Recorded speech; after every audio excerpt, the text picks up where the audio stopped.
Hey everybody, how's everybody? You get me as I am, how I went to the beach today, and I've been, this is a little skirt, so there's tiny little shorts underneath, and since lockdown I'm all about comfort. I don't know about you. This is just a tank top. It's actually a bit old and had it, but I was only going to the beach, so you get me as I am. I took this sarong with me because I'm always covering up for the sun, and I had this around my shoulders, and one of the kids came up and said, "Oh, everything matches." It's like I planned it. How's everyone doing? Oh, I hope you liked that little clip from the beach. It was beautiful down there this morning.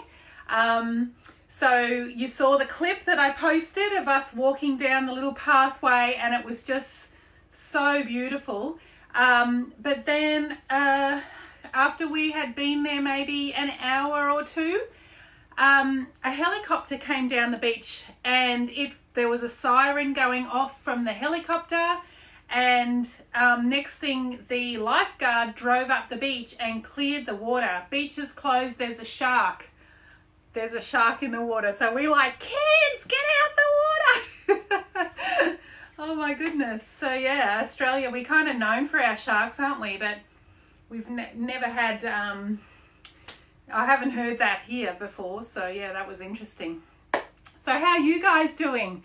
Are you getting tired of watching the news? Hearing the numbers that going out of control? And then at the same time, do you feel guilty when you think about those poor health workers that are working so hard day and night and then putting their own health at risk to keep other people alive? Like, it's a big ask, isn't it? Hey, Rebecca, yes, it was the lifeguard said it was a 2.5 meter tiger shark. So yeah, not a nice one. Not someone I'd like to meet in the water. Yeah, so did you see my post where I was talking about, are you counting down quarantine time in days or weeks? And then some people said hours. I thought that was quite kind of funny. Yeah, it's been interesting, hey? I'm quite astounded that some states are fighting over who should open up and who should stay closed. It's amazing, hey? It's just such an uncertain time. The one incredible thing about this whole situation is that it actually doesn't matter whether you are in a state, which state you are in the United States, or if you're in Europe or Australia or my factory in India, or some tiny little island nations. I mean, little Fiji. My friends can't sail to Fiji this summer because Fiji, the borders are closed and they're in lockdown. So wherever you are, this is how it is. It's like we're all in the same boat. It's amazing. We're all struggling with the exact same thing. I remember when we were anchored in St.Lucia, and that is kind of halfway up the island chain, and we were trying to get north away from Tobago to try and get to St. Martin because we were running out of money. This was our first trip up through the island chain. And St. Lucia was the first island that was kind of a little bit more first worldy. So they had a real supermarket. And we discovered that if we anchored in the one far corner of Rodney Bay, we could take the dinghy ashore and leave it tied up there, and it was only a 100-meter walk to this amazing supermarket that had like trolleys. Like in the Southern Islands, it was just kind of little corner stores. That's, you know, and then you'd buy fresh things from the kind of market stalls. Whereas, you know, St. Lucia had this fancy pants supermarket, and there was trolleys and fresh fruit and vegetables. There was a meat section, and that we saw meat that we hadn't seen since South Africa, you know. Sadly, we were on a super tight budget, so we couldn't spend a lot of money on all these things that we so wanted. And also we had no refrigeration on the boat, so we could only buy what we were going to eat tonight, or, you know, what would last on the kitchen counter for a couple of days, you know. So yeah, it was really it was really exciting for us going north and finding this.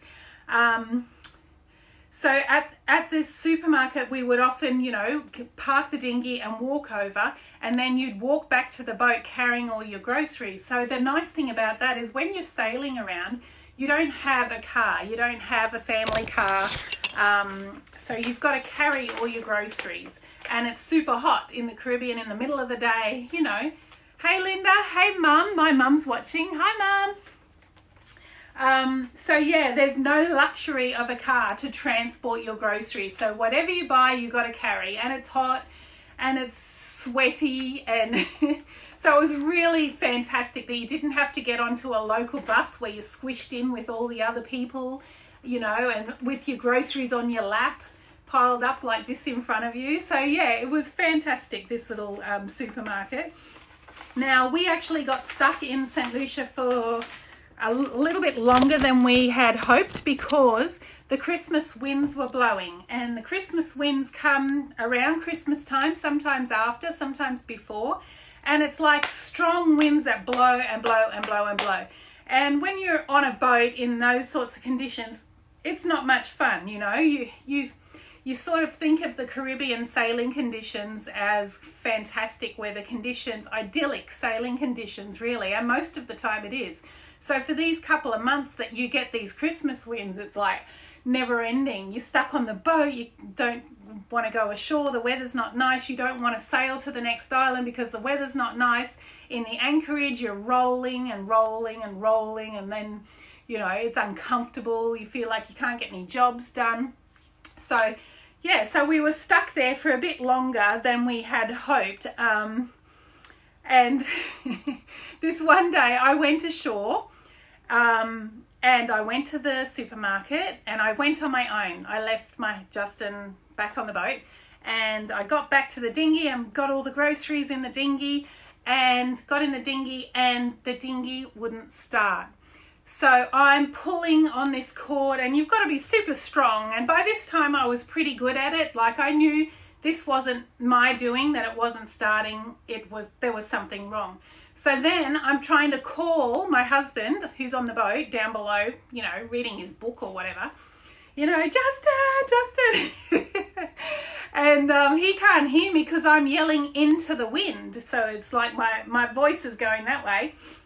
Anyway, eventually comes out, and I'm thinking, oh, just maybe he'll swim. He'll dive in and swim over and save the day and start the engine for me. He goes, no, you start paddling. I'm like, oh my goodness. So there I was with all the groceries, and we didn't have oars to paddle. Our dinghy was just you know, it relied on the engine, but we had a paddle in the dinghy just for emergencies. So it was literally like a paddle like this to the other side of the dinghy. And I'm paddling and paddling and paddling, and it took me 20 minutes to get to the boat, and it was only, you know, over there. But the wind was so strong, and I'm trying to paddle into the wind, and your arms get sore, and when your arms get sore, you want to stop. But if you stop, you end up going backwards and losing all the ground you'd just covered. So I had to keep going. My husband, yes, he's in the cockpit, killing himself laughing. He thinks this is really funny. I wasn't mad. I was pretty young and pretty fit. It was all part of, you know, the experience, but it's just so funny. Anyway, he then fixed the dinghy engine and we were all fine. But the thing that I was thinking of, that with this whole coronavirus lockdown, it's kind of a bit like that. If we stop paddling now before we actually arrive safely, we might just go backwards. You know, I don't know. We just got to try and stay calm and stay in lockdown and get ourselves through this. And the sooner, if we become complacent, the stronger the risk of a second wave of the virus taking over. So, what can we do? We're in it for however long. And I actually think that's the hardest part, is we don't know how long it's going to go on for. If we knew it's going to be end of May, right, we'll just get it done. But if we don't know, we've got no clue, it's really hard to get yourself through it, because how long is it going to be like this? So anyway, it is what it is. My new thing is getting comfortable, and that's all I'm focused on. I get up, I put on these knit things are just so comfy. They're my favorite, definitely. So that's what I've been doing. And yeah, just get the kids through it. Keep yourselves busy and try and keep your head sane. And yeah, I know I've got my beach hair. I'm starting to get my greys coming through. It's a bit scary. My big eyebrows. How are you guys going? When can we go and have our hair done? Anyway, it is what it is. Like I said, we're all in the same boat. So I guess you guys are getting your greys back too. All right, cool guys. Have a nice evening and chat again tomorrow. Bye.